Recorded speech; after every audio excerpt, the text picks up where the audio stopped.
அனைவருக்கும் வணக்கம். நான் தமிழரசி பாலமுருகன். இன்றைய தினம் 6/6/2025 வைகாசி மாதத்தோட வளர்பிறை ஏகாதசி, அதுவும் வெள்ளிக்கிழமையில் சேர்ந்து வருவதால் இதை சுக்கிரவார ஏகாதசி அப்படின்னு நம்ம அழைக்கலாம். ஒரு வருடத்தில் கிட்டத்தட்ட 24 முதல் 25 ஏகாதசி விரதங்கள் வருகின்றன. ஒவ்வொரு ஏகாதசிக்கும் ஒரு சிறப்பான பெயரும் உண்டு. அந்த வகையில் இன்றைய தினம் வரக்கூடிய ஏகாதசிக்கு நிர்ஜலா ஏகாதசி அப்படிங்கிற ஒரு பெயர் இருக்குதுங்க. இந்த ஏகாதசி திதியானது என்னைக்கு ஆரம்பிக்குது அப்படின்னு பார்த்தீங்கன்னா, இன்று அதிகாலை 2:16 மணி முதல் நாளை அதிகாலை சனிக்கிழமை அதிகாலை 4:48 மணி முதல் இந்த ஏகாதசி திதி அப்படிங்கிறது இருக்குது. இந்த ஒரு நாள் ஏகாதசி விரதத்தை யாரெல்லாம் கடைப்பிடிக்கிறாங்களோ அவங்க ஒரு சொட்டு தண்ணீர் கூட குடிக்காமல் இந்த விரதத்தை கடைப்பிடித்தாங்கன்னா நிச்சயமாக அவர்களுக்கு தெய்வ அருள் கிட்டும் அப்படின்னு சொல்லப்படுது. மொத்தம் இருக்கக்கூடிய 24 ஏகாதசிகளில் மிக கடினமான ஏகாதசி இந்த நிர்ஜலா ஏகாதசி தான். அது மட்டும் இல்லாமல் இந்த நாளில் யார் ஒருத்தவங்க தண்ணீர், உணவு, படுக்கை இதெல்லாம் தானம் செய்கிறாங்களோ அவங்களுக்கும் நல்ல புண்ணியமான ஒரு வாழ்க்கை கிடைக்கும் அப்படின்னு சொல்லப்பட்டிருக்குது. இன்று 666 மேனிஃபெஸ்டேஷன் டே. நேற்றே நான் 2 பதிவுகள் கொடுத்துருந்தேன். ஸோ சுக்கிரனுக்கு உரிய ஒரு தீபத்தை ஏற்றுங்க அப்படின்னும் சொல்லியிருந்தேன். அது மட்டும் இல்லாமல் 666 மேனிஃபெஸ்டேஷனை எப்படி ஒரு பேப்பரில் எழுதணும் அப்படிங்கிறதையும் நான் சொல்லியிருந்தேன். ஸோ பார்க்காதவர்கள் இன்னும் உங்களுக்கு ஒரு வாய்ப்பு இருக்குது. மாலை 6 மணிக்கு நீங்கள் அதை செய்யலாம். ஸோ பார்த்து பயனடைங்க, தவற விடாதீங்க. இந்த நிர்ஜலா ஏகாதசியில் அதுவும் வெள்ளிக்கிழமை இது வருவதால் பெருமாளுடைய அனுகிரகத்தையும் லக்ஷ்மி தாயாரோட அனுகிரகத்தையும் சுக்கிர பகவானோட அனுகிரகத்தையும் நம்ம ஒரு சேர பெறுவதற்கு இன்று இரவு நீங்கள் தூங்க போகிறதுக்கு முன்பு உங்கள் பூஜை அறையில் நாம் செய்ய வேண்டிய ஒரு எளிய வழிபாடு. நிறைய பேர் கமெண்ட் செக்ஷனை எடுத்து பார்த்தோன்னா ஒரு 10 கமெண்ட்டில் 5 கமெண்ட் பணப்பிரச்சனை, கடன் பிரச்சனை இதை பற்றியே தான் இருக்குது. பணம் எங்கள் வீட்டில் சேர மாட்டேங்குது, பணம் தங்க மாட்டேங்குது, விரைய செலவாகுது, வரதும் போகிறதுமாவே இருக்குது, எங்களால் எதுவுமே சேமிக்க முடியல, எப்படி நாங்கள் பணத்தை ஈர்க்கக்கூடிய ஒரு நபராக மாறணும், அல்லது எங்களுடைய வீடு பணத்தை ஈர்க்கக்கூடிய ஒரு இடமாக மாறணும், இதுக்கு நாங்கள் என்ன செய்யலாம் அப்படின்ட்டு நிறைய பேர் கேட்டிருக்கிறாங்க. தினம்தோறும் நீங்கள் ஒரு தீபம் உங்கள் பூஜை அறையில் தீபம் ஏற்றி வைத்தாலே அந்த விஷயங்களுக்கெல்லாம் நீங்கள் எடுத்து வைக்கக்கூடிய ஒரு முதல் படி அப்படின்னே நம்ம சொல்லலாங்க. அது மட்டும் இல்லாமல் இன்றைக்கி நம்ம செய்ய போகிற விஷயம் ரொம்ப ரொம்ப ரொம்ப ஈஸியான விஷயம். அதனால் எல்லாருமே தவறாமல் இன்றைய தினம் அந்த விஷயத்தை செஞ்சிடுங்க. இதற்கு தேவையான பொருள் என்ன அப்படின்னு பார்த்தீங்கன்னா, ஒரே ஒரு டம்ளர் தண்ணீர் தான். அது எல்லார் வீட்லேயும் இருக்கும். அது கூடவே சேர்த்து 6 ஏலக்காய், இது மட்டும்தான் நமக்கு வேணும். சரி, வாங்க இப்போ என்ன செய்யணும் அப்படிங்கிறத பார்த்துடலாம். நமக்கு தேவையான பொருள் என்ன அப்படிங்கிறதான் இப்போ நீங்கள் பார்க்குறீங்க. ஒரு கிளாஸ் தண்ணீரும் அதுக்கப்புறம் 6 ஏலக்காயும் வேணுங்க. இந்த 6 ஏலக்காய் நல்ல ஃப்ரெஷ்ஷான ஏலக்காயாக இருக்கணும்.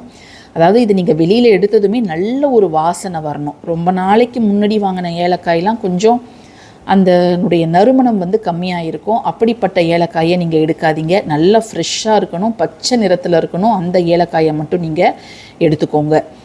இதை நீங்கள் இன்றைக்கி இரவு 12 மணிக்குள்ளார செய்யலாங்க. ஒன்றும் தவறு கிடையாது. ஏன்னா 666 மேனிஃபெஸ்டேஷன் அந்த நாள் 12 மணி வரைக்கும் அந்த நாளாக தான் கருதப்படும். ஸோ 6 ஏலக்காய். அது மட்டும் இல்லாமல் சுக்கிரனுக்கு உரிய எண் அப்படிங்கிறது 6. இந்த ஏலக்காய் அப்படிங்கிறது அந்த தனவசிய பொருட்கள்லேயே முதன்மையான பொருளாக கருதப்படுது. ஸோ இந்த தண்ணீர் நம்ம என்ன சொல்கிறத எல்லாத்தையும் அது உள்வாங்கிக்கும். ஏன்னா தண்ணீரோட சக்தியை நம்ம பல பதிவுகளில் உங்களுக்கு சொல்லியிருக்கிறோம். தண்ணீருக்கு எத்தனை வகையான ஒரு ஞாபக சக்தி இருக்குது. நம்ம என்ன சொல்கிறோமோ அதை உள்வாங்கிக்கிட்டு அது அதன்படி நடக்கும். அது நம்ம என்ன சொன்னாலும், நல்லது சொன்னாலும் சரி, கெட்டது சொன்னாலும் சரி, அந்த தண்ணியில் இருக்கக்கூடிய ஒவ்வொரு அணுக்களும் அதை உள்வாங்கிக்கும்.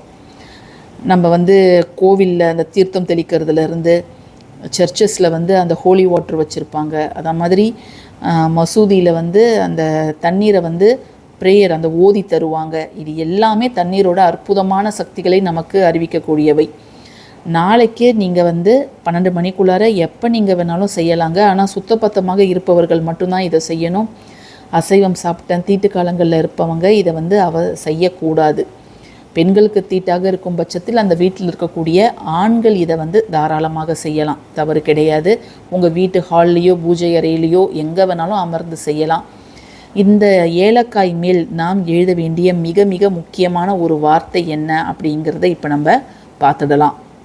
இந்த ஸ்ரீம் என்ற வார்த்தை என்னென்ன பொருளை நமக்கு தருகிறது அப்படின்னு பார்த்தோம்னா, செல்வம் மற்றும் வளத்தை குறிக்கிறது. அது மட்டும் இல்லாமல் செழிப்பு மற்றும் மகிழ்ச்சியை பெற உதவுகிறது. ஒருவரின் உள்வொளி மற்றும் ஆன்மீக வெளிச்சத்தை குறிக்கிறது. அழகு மற்றும் நல்ல அம்சங்களை குறிக்கிறது. அது மட்டும் இல்லாமல் நல்ல அதிர்ஷ்டத்தை நமக்கு வாரி வழங்குகிறது. அதனால தான் ஸ்ரீ அப்படிங்கிறது நிறைய கடவுள் பெயருக்கு முன்னாடி ஸ்ரீ லக்ஷ்மி, ஸ்ரீ கிருஷ்ணர், ஸ்ரீ ஆண்டாள் அப்படின்ட்டு நம்ம அழைக்கிறோம். இந்த ஸ்ரீம் அப்படிங்கிற எழுத்தை நாம் எழுதும் பொழுது நல்ல ஒரு நேர்மறையான அதிர்வுகள், லக்ஷ்மி கடாட்சம், தனவசியம் இவை எல்லாமே உருவாகும். எந்த ஒரு இடத்துல இப்போ ஓம் அப்படிங்கிற அந்த ஒலிக்கும் பொழுது என்ன ஒரு அமைதி நமக்கு கிடைக்குமோ அதே போலவே ஸ்ரீம் அப்படிங்கிற அந்த மந்திரம் ஒலிக்கக்கூடிய இடத்துல நல்ல ஒரு நேர்மறையான அதிர்வுகள் உண்டாவதை நாம் உணர முடியுங்க. அதனால தான் நிறைய இந்த பூஜை புனஸ்காரங்களில் ஒரு பூஜையை ஆரம்பிப்பதற்கு முன்பு, அதுவும் மகாலட்சுமிக்கு உரிய பூஜைகள்லாம் செய்யும்போது ஸ்ரீம் அப்படிங்கிற எழுத்தை அந்த மனையில் எழுதி அதற்கு மேலே மகாலட்சுமி தாயாரை அமர வைப்பாங்க, அல்லது தீபம் ஏற்றி வைப்பது வழக்கமாக கொண்டிருக்கிறார்கள். ஸோ இந்த ஸ்ரீம் அப்படிங்கிற இந்த வார்த்தையை தான் நம்ம 6 ஏலக்காய் எடுத்துருக்குறோம் இல்லையா, அதில் நம்ம எழுத போகிறோம். அதில் நீங்கள் சின்னதாக எழுதினா கூட பரவாயில்ல, உங்களுக்கு தெரிந்த லாங்குவேஜில் நீங்கள் எழுதலாம். தமிழில் தான் எழுதணும்னு அவசியம் கிடையாது, நீங்கள் ஆங்கிலத்திலையும் எழுதலாம். ஸோ நீங்கள் ப்ளூ கலர் பால் பாயிண்ட்டோ, ரெட்டோ, க்ரீனோ ஏதாவது ஒரு பால் பாயிண்ட் பின்னால் ஸ்ரீம் அப்படிங்கிறத நீங்கள் அந்த 6 ஏலக்காய் மேலேயும் இன்றைக்கி எழுதிடுங்க. இப்போது நம்ம ஒவ்வொரு ஏலக்காயிலையும் ஸ்ரீம் அப்படிங்கிற அந்த மந்திரத்தை நம்மளுக்கு நல்ல ஒரு பொருளாதார முன்னேற்றம் வரணும் அப்படிங்கிறத நினச்சிட்டு எழுதிடுங்க. எழுதிட்டு ஒவ்வொரு ஏலக்காயை நீங்கள் இந்த தண்ணீரில் போட்டுடுங்க. நீங்கள் அப்படியே முழுவதுமாக கூட போட்டுடலாம், ஒன்றும் பிரச்சனை கிடையாது. இதை 6 ஏலக்காயும் இந்த தண்ணீரில் போட்டு உங்கள் பூஜை அறையில் இருக்கக்கூடிய தாயார் படத்திற்கு முன்பு இதை நீங்கள் வச்சுடுங்க. மறுநாள் காலையில், அதாவது சனிக்கிழமை காலையில் நீங்கள் குளித்து முடிச்சுட்டு உங்கள் வீடு முழுக்க இந்த தண்ணீரை நீங்கள் தெளிக்கலாம். அப்படி ஒரு நல்ல முன்னேற்றம், இதற்கு முன்னாடி இப்படி ஒரு முன்னேற்றத்தை நீங்கள் பார்த்துருக்கவே முடியாது. அவ்வளவு நல்ல முன்னேற்றம் ஏற்பட்டிருப்பதை நீங்கள் கண்கூடாக பார்க்க முடியும். சரிங்களா?